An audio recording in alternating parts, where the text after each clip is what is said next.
Hello student. आज हम अपने चैप्टर 9 में फाइनेंशियल ट्रांजैक्शन से जर्नल मेंटेन करना सीखेंगे, जिसको हम अपने ट्रेडिशनल अप्रोचेस की रूल्स के अकॉर्डिंग क्रिएट करना सीखेंगे। जैसा कि आपको एक फाइन एग्जांपल लिया मैंने कि परचेज फर्नीचर फॉर कैश ₹50,000 कि फर्नीचर खरीदा बिजनेस ने ₹50,000 का। बेटा एक बात ध्यान रखनी है, जब भी आप जर्नल क्रिएट करते हो, जर्नल एंट्री मेंटेन करते हो, तो अपने आप को बिजनेस पॉइंट ऑफ व्यू से ट्रीट करना है कि हमने फर्नीचर खरीदा क्या देकर, कैश देकर। तो ऐसे में बिजनेस में सबसे पहले उस ट्रांजैक्शन में कौन कौन से दो अकाउंट क्रिएट हो रहे हैं, आपको वो अलग करने हैं। जैसा कि यहां क्रिएट हो रहा है फर्नीचर, क्योंकि परचेज का मतलब खरीदना होता है, और फर्नीचर बिजनेस में आ रहा है क्या देकर, कैश। तो आपके दो अकाउंट इफेक्टेड हुए, एक फर्नीचर अकाउंट और दूसरा कैश अकाउंट। अब आपको देखना है कि ये बोथ अकाउंट ट्रेडिशनल अप्रोच के अकॉर्डिंग कहाँ क्लासीफाई किए जाते हैं। पर्सनल अकाउंट है फर्नीचर या कैश? नहीं है। एसेट कौन से अकाउंट से रिलेट करती है? रियल अकाउंट से। That mean both account related है रियल अकाउंट से। किसका पार्ट है? रियल अकाउंट का। अब आपको देखना है उस अकाउंट का रूल। रियल अकाउंट का रूल कहता है debit what comes in, credit what goes out. जो आया उसको डेबिट और जो गया उसको क्रेडिट किया जाएगा। दैट मीन यहां हमने फर्नीचर खरीदा है कैश देकर, तो हमारे पास फर्नीचर आया, तो इसके साथ रूल अटैच हुआ debit what comes in, credit what goes out. अब इससे क्रिएट हुआ कि फर्नीचर अकाउंट डेबिट किया जाएगा और कैश अकाउंट क्रेडिट। तो हम जर्नल क्रिएट करेंगे तो क्या एंट्री करेंगे? जैसा कि मैंने आपको अपनी लास्ट वीडियो में डिफाइन किया था, जो यहाँ अकाउंट डेबिट होगा उसको पहले राइट करेंगे। That mean furniture account debit 50,000 to cash account, जिसको क्रेडिट करोगे 2 से डिनोट करोगे ₹50,000। Clear dear? नेक्स्ट ट्रांजेक्शन देखते हैं कि purchase land for cash ₹10 lakh, 10 lakh रुपए की लैंड खरीदी। सेम एज आपको क्रिएट करने हैं यहाँ जो अकाउंट इफेक्टेड हुए। एक लैंड अकाउंट है, हमने लैंड खरीदा कैश देकर, तो खरीदने को नहीं दिखाएंगे, जो इफेक्ट एसेट्स नेम या एक्सपेंस और इनकम होंगे उसी को लेकर चलेंगे। तो यहाँ एक लैंड आ रही है बिजनेस में क्या देकर? कैश देकर। तो ऐसे में लैंड और कैश दोनों किसका पार्ट है? एसेट्स का। जैसा कि ऊपर भी एसेट्स का पार्ट थे, राइट डियर? अब आपको देखना है कि ये एसेट्स कौन से अकाउंट से रिलेट करती है? रियल अकाउंट से। दैट मीन यहां भी बोथ अकाउंट जो इफेक्टेड हो रहे हैं वो किससे रिलेटेड है? रियल अकाउंट से। और रियल अकाउंट का रूल कहता है debit what comes in, credit what goes out. That mean land आ रही है बिजनेस में और कैश जा रहा है, तो debit what comes in, credit what goes out. अब यहां फिर क्लियर हो रहा है कि लैंड अकाउंट को क्या करना होगा? डेबिट, और कैश अकाउंट को क्या करना होगा? क्रेडिट। तो अब उसके बेसिस पर आप क्या मेंटेन कर दोगे? जर्नल। तो जर्नल मेंटेन करते हैं तो क्या करेंगे? जो डेबिट हुआ उसको पहले राइट करेंगे। Land account debit 10 lakh to cash account. बेटा इसको वर्बली एंट्री को बोलते भी ऐसे ही हैं कि land account debit to cash account ₹10 lakh. चलिए और एग्जांपल देखते हैं। अब इस ट्रांजेक्शन में देखिए paid cash to Ravi, payment की जा रही है रवि को, तो अकाउंट इफेक्टेड हुए एक कैश और दूसरा रवि। नेम के साथ अकाउंट वर्ड यूज नहीं करना। कैश किससे रिलेट होता है? एसेट्स होती है। और नेम, रवि क्या है? नेम का पार्ट है। एसेट्स रियल अकाउंट का पार्ट है। और नेम पर्सनल अकाउंट। अब यहां देखिए, जो बहुत अकाउंट इफेक्टेड हैं वो अलग अलग अकाउंट से इफेक्टेड हैं। तो अब आप जब रूल देखोगे तो थोड़ा ध्यान से देखोगे। जहां कैश यूज हुआ वहां रियल अकाउंट का रूल देखना है। Debit what comes in, credit what goes out. अब कैश आपके पास आ रहा है या जा रहा है? पेड करोगे तो कैश आपसे जा रहा है, दैट मीन यहां रियल अकाउंट का सेकंड रूल इफेक्टेड हुआ, क्रेडिट व्हाट गोज आउट। दूसरी तरफ पर्सनल अकाउंट का रूल कहता है debit the receiver, credit the giver. अब रवि हमसे रिसीव कर रहा है या हमें दे रहा है? अब आपने पेमेंट की तो रवि ने आपसे रिसीव किया, दैट मीन वो आपके लिए किसका पार्ट है? रिसीवर का। दैट मीन यहां पर्सनल अकाउंट का भी पहला रूल इफेक्टेड हो रहा है, डेबिट द रिसीवर। अब इस ट्रांजैक्शन में कैश क्या है? क्रेडिट होगा और रवि क्या होगा? डेबिट होगा। तो आप जब जर्नल एंट्री मेंटेन करोगे तो एंट्री क्या करोगे? Ravi debit to cash account. फिर बता रहा हूं कि जो डेबिट होता है उसको पहले राइट करते हैं और जो क्रेडिट होता है उसको टू से डिनोट करते हुए बाद में राइट करते हैं। आप नेम के साथ अगर अकाउंट लगाना चाहते हैं तो आपको इस तरह से लगाना है कि that mean Ravi's account debit to cash account. Next transaction है हमारी रिसीव्ड कैश फ्रॉम एक्स ₹2000। अब इस दी हुई ट्रांजेक्शन में देखिए, एक कैश रिसीव कर रहे हैं, किससे रिसीव कर रहे हैं? एक्स से रिसीव कर रहे हैं। दैट मीन यहां जो दो अकाउंट इफेक्टेड हैं, एक कैश अकाउंट और दूसरा एक्स। अब कैश किसका पार्ट है? एसेट्स का। कैश एसेट्स होती है। और एक्स क्या है? नेम है। अब एसेट कौन से अकाउंट का पार्ट है? रियल अकाउंट का। और नेम कौन से अकाउंट का पार्ट है? पर्सनल अकाउंट का। रियल अकाउंट का रूल क्या कहता है? Debit what comes in, credit what goes out. तो ऐसे में कैश आपसे आ रहा है या जा रहा है? अब इस एंट्री में हम रिसीव कर रहे हैं। रिसीव के केसेस के अंदर कैश आप क्या कर रहे हो? प्राप्त कर रहे हो। That mean debit what comes in. और एक्स आपको कैश देने वाला है, that mean credit the giver.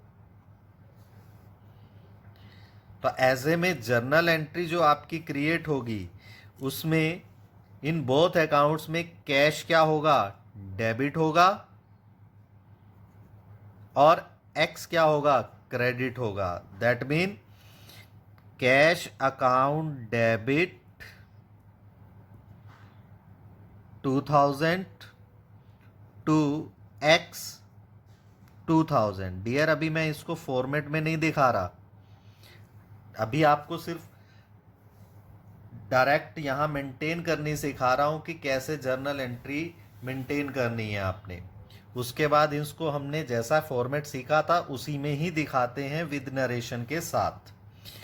Next transaction देखते हैं, ध्यान से देखिएगा डियर। इस ट्रांजेक्शन के अकॉर्डिंग क्या कहा? Goods purchase ₹20,000। 20,000 की गुड्स खरीदी। अगर आपको ट्रांजैक्शन में क्लियर मेंशन नहीं है कि ये कैश में खरीदी या क्रेडिट में, तो ऐसी कंडीशन में गुड्स परचेज वर्ड लिखा है, कोई नाम नेम ना राइट हो, तो वो कैश ट्रांजैक्शन ही आपको ट्रीट करनी है। दैट मीन यहां आपके पास गुड्स आ रही हैं क्या देकर? कैश देकर। तो ऐसी कंडीशन में एक गुड्स का अफेक्टेड हुए और दूसरा कैश। थोड़ा सा इस ट्रांजैक्शन को ध्यान से आइडेंटिफाई करना। गुड्स एसेट्स है, कैश एसेट्स है, सॉरी, एसेट्स रियल अकाउंट से रिलेट है, और रियल अकाउंट का रूल कहता है debit what comes in, credit what goes out. जब बिजनेस में गुड्स आती हैं तो डेबिट और जाती हैं तो क्रेडिट। सेम एज कैश आएगा तो डेबिट, जाएगा तो क्रेडिट। यहां गुड्स आ रही हैं, दैट मीन यहां रूल लगा debit what comes in, credit यहां लगा credit what goes out. That mean यहां गुड्स आपको क्या करनी है, डेबिट, और कैश क्या करना है, क्रेडिट। अब यहां जो बात आपको अंडरस्टैंड करनी है डियर, जैसा कि हम लोगों ने पीछे सीखा था कि गुड्स जिसको बिजनेस परचेज करता है फॉर रीसेल पर्पस, जब बुक्स में आएंगी तो उसको एज ए ट्रीट किया जाता है परचेज से। किससे ट्रीट किया जाता है, परचेज से। तो ऐसी कंडीशन में जब आप गुड्स से रिलेटेड ट्रांजैक्शन करोगे और खरीदोगे तो उस वक्त जर्नल एंट्री करते हुए उसकी नेचर बदल जाएगी। दैट मीन उसको आपको ट्रीट करना है purchase account debit to cash account. मतलब गुड्स को रिप्लेस करके उसकी नेचर को कन्वर्ट कर दोगे किसमें, परचेज अकाउंट में। अब यहां एक बात और ध्यान देने वाली है, जब हम उसको ट्रीट एज ए परचेज कर रहे हैं तो हमने यहां गुड्स वाला रूल क्यों लगाया, परचेज का नहीं लगाया। आप डियर यहां गुड्स की जगह परचेज अकाउंट यूज कर सकते हो, लेकिन अब आपको वहां ध्यान रखना होगा जब आप उसको treat as a purchase account करोगे तो वो आपके लिए एज ए एक्सपेंस ट्रीट होती है। और एक्सपेंस कौन से अकाउंट से रिलेटेड है, नॉमिनल अकाउंट से रिलेटेड है। और नॉमिनल अकाउंट का रूल भी कहता है डेबिट ऑल द एक्सपेंसेस। तो उस कंडीशन में परचेज अकाउंट डेबिट हो गया। दैट मीन जैसे उसका नाम चेंज होगा उसका नेचर ऑफ अकाउंट क्या हो जाएगा, बदल जाएगा। तो इस बात को आपको ध्यान रखना है। आप जर्नल एंट्री ट्रीट करते हुए, रूल लगाते हुए किसी को किसी पॉइंट ऑफ व्यू से भी आइडेंटिफाई कर सकते हो, रॉन्ग नहीं होगा। क्योंकि आप एज ए गुड्स ट्रीट करोगे तो आपके लिए एसेट्स और रियल अकाउंट में आएगा, लेकिन अगर आप as a purchase account treat करोगे तो वो आपके लिए एज ए एक्सपेंस और नॉमिनल अकाउंट की तरह ट्रीट किया जाएगा। लेकिन जर्नल एंट्री करते वक्त आपको खरीदी गई गुड्स को परचेज अकाउंट से ही ट्रीट करना है। That mean purchase account debit दिखाना है, गुड्स को नहीं, अकाउंट क्रिएट नहीं करना। उस वक्त आप उसको चेंज कर दो। थोड़ा सा बच्चों के लिए थोड़ा इजी रह जाता है जब, क्योंकि स्टार्टिंग होती है तो उनको जब अकाउंट किसी ट्रांजेक्शन से आइडेंटिफाई करने होते हैं तो वो उसको गुड्स से थोड़ा सा ज़्यादा अंडरस्टैंड कर जाते हैं। तो उस कंडीशन में वो राइट वे है, बट आपको जर्नल एंट्री करते हुए आपको क्या कर देना है, कन्वर्ट कर देना है उसके जिस नेचर ऑफ अकाउंट में उसको दिखाना जरूरी होता है। Clear dear? तो आप सेम एज गुड्स की तरह ही ट्रीट करते हैं कि goods purchase for ₹8,000 from Rajesh. अब नेक्स्ट एंट्री में भी सेम, गुड्स खरीदी कितने की, 8,000 की, लेकिन नेम आ गया। अब नेम आ गया तो दैट मीन वो हमने क्रेडिट में परचेज की, और नाम आया तो नेम। एक गुड्स अकाउंट, एक राजेश। गुड्स क्या है, एसेट्स है। ये क्या है, नेम है। एसेट्स कौन से नेचर ऑफ अकाउंट से इफेक्टेड है, real account. Name personal account. Real account debit what comes in, goods आ रही हैं that mean debit what comes in. और नेम है that mean credit the giver, giver की तरह ट्रीट हो जाएगा क्योंकि गुड्स हमें दे रहा है राजेश, तो इसलिए credit the giver. That mean यहाँ आपका जब आप जर्नल एंट्री ट्रीट करोगे तो उस कंडीशन में गुड्स की को रिप्लेस करोगे किससे, परचेज अकाउंट से। That mean purchase account debit 8,000 to Rajesh, 8,000। Next देखते हैं। फिर अब नेक्स्ट ट्रांजेक्शन कहते हैं goods purchase from Rajesh for cash. अब यहां नेम भी आ गया और कैश भी आ गया। डियर, अगर नेम के साथ कैश आ जाए तो वो कैश ट्रांजेक्शन ही मानी जाएगी। दैट मीन आपने गुड्स खरीदी कैश देकर, तो उस केस में नाम को आपको देखने की जरूरत नहीं है। दैट मीन यहाँ effective goods and cash, goods assets, cash assets, both nature of account, real, debit what comes in, cash जा रहा है, credit what goes out। that mean purchase account debit 5,000 to cash account 5,000।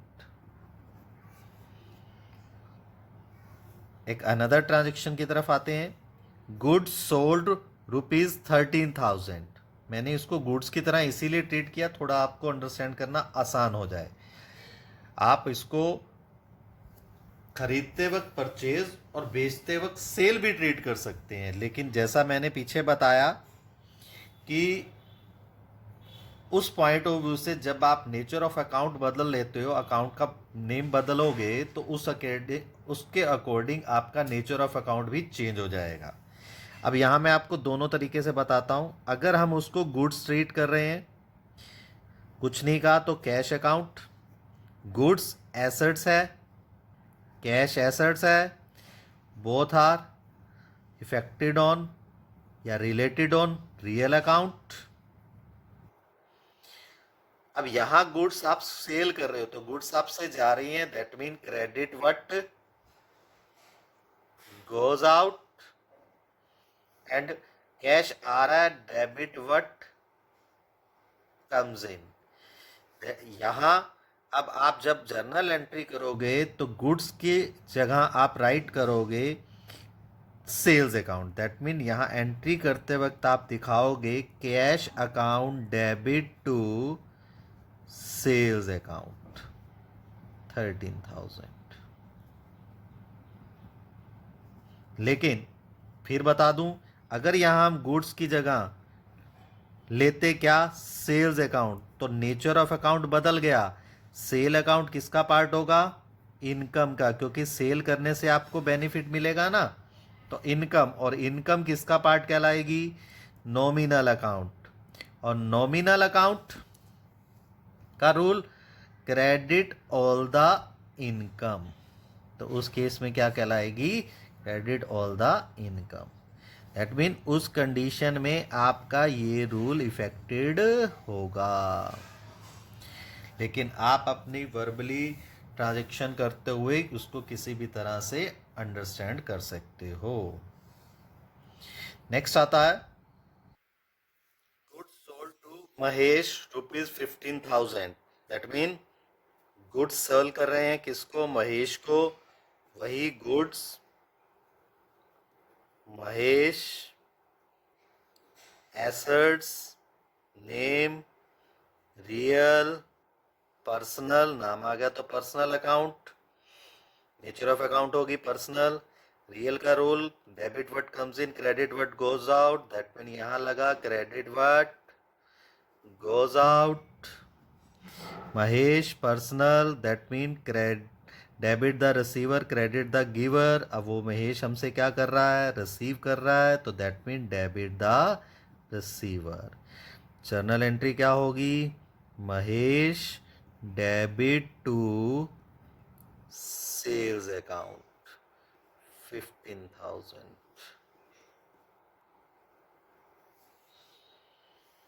Next है Rajesh started business with cash ₹50,000। अब इस transaction में देखिए dear, इस transaction में एक राजेश बिजनेस को दे रहा है, मैंने कहा कि हमने बिजनेस पॉइंट ऑफ व्यू से सोच रहा है, क्या दे रहा है? कैश। तो इफेक्टेड हुए राजेश और कैश। राजेश क्या है? Name, cash assets, name personal account से related, cash real account. Nature of account क्या होता है? रियल। पर्सनल अकाउंट का part debit the receiver, credit the giver. हम बिजनेस हैं तो वो हमें दे रहा है, दैट मीन देने वाला हो गया, गिवर हो गया, तो क्रेडिट द गिवर। कैश हमारे पास आ रहा है तो डेबिट व्हाट कम्स इन। अब जो डेबिट होता है वो पहले राइट करना है, that mean cash account debit rupees 50,000 to. अब राजेश नेम नहीं डालेंगे, जैसा कि हमने स्टार्टिंग से सीखा था, amount invested bye owner in the business is called capital. तो उस केस में राजेश की जगह इफेक्टेड किसको डालेंगे? Capital account. हमने सीखा भी था कि कैपिटल किस अकाउंट का पार्ट होता है? पर्सनल अकाउंट का। तो ऑटोमेटिकली आप उसको क्या कर दोगे? रिप्लेस कर दोगे नेम की जगह कैपिटल अकाउंट 50,000। लास्ट आता है राजेश जो ओनर है withdraw from cash for from office for personal use ₹7,000। मेयर यहां भी same as Rajesh, cash, name, assets, personal, real, लेकिन राजेश हमसे रिसीव कर रहा है, so called debit the receiver. And cash हमारे से जा रहा है तो credit what goes out, that mean entry क्या होगी? राजेश। लेकिन हमने यहाँ भी सीखा है owner withdraw from the business for personal और domestic use is called drawing. तो दैट मीन राजेश अकाउंट की जगह रिप्लेस करेंगे क्या? Drawing account. तो that mean drawing account debit to cash account ₹7,000। कुछ अदर ट्रांजेक्शन के साथ नेक्स्ट वीडियो में मिलेंगे। Thank you and have a nice day.